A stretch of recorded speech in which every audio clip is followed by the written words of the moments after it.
What's up everyone and welcome back to another PoE economics video. So today I've got a new staff craft for you that's especially strong for all of the Blood Mage builds that are coming out right now. What you can see on the screen right now is the new crafting planner that we've been working on. It's designed to map crafts like this in a clean way with costs, inputs, outputs, and also the what if it misses the exact outcome we're trying to search for paths. And it's coming to poeconomics.com very soon. Planned release is January 4th or 5th. If you want to suggest features, make sure to join the Discord. For this craft, don't treat the exact prices as fixed because currency values move every day. Instead, I recommend to price check the final staff first. I link the target end result in the description, and then you can decide if the margin is worth running today. The goal here is a Chiming Staff with a strong plus skills base, stacked damage prefixes, and then we finish by fishing for cast speed. Start by buying an item level 80 plus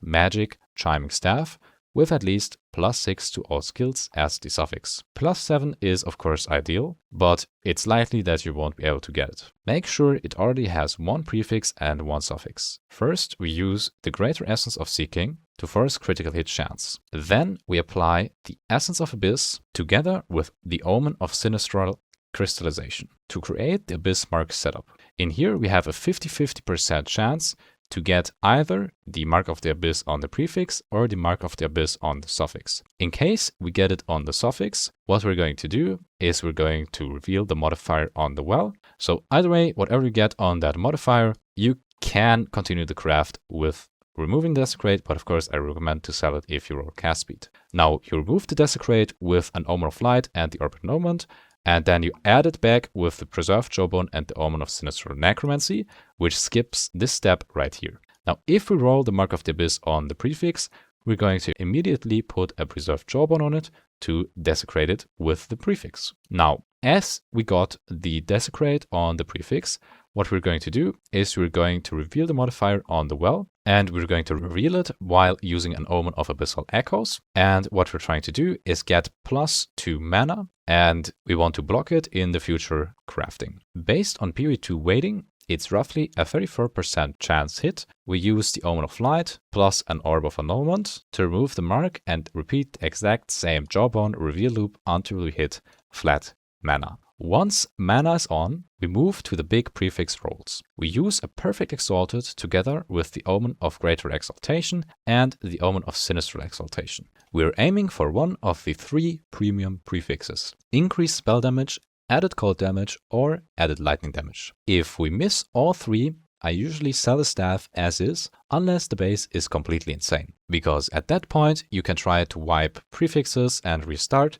but it's rarely worth the extra risk. If we do hit a good prefix, we then remove the mana line with an Omen of Light and an Orb of Annulment to reuse that slot and add another Desecrate using a Preserved Jawbone. Only swap to an Ancient Jawbone if the staff already has absolute god rolls because it's extremely expensive. We apply the Jawbone again with the Omen of Sinistral Necromancy, and we reveal it on the well again using an Omen of Abyssal Echoes. We're again looking for another spell called Lightning Damage Line or Increased Spell Damage. The reason this is strong is that if we miss, we can still use the Omen of Light plus an Orb of Annulment to remove the bad results and retry. After that, your prefixes should be basically perfect, and the final step is cast speed. Here you choose between a safe and risky finish. Safe method is using a Greater Exalted Orb, and if it rolls something useless, you can remove it with the Omen of Whittling plus a Greater Chaos and try again. The risky method is using a Perfect Exalted Orb and praying it lands cast speed immediately with the upside of higher tier potential but a much higher chance to brick your momentum. In case you paid attention to this craft,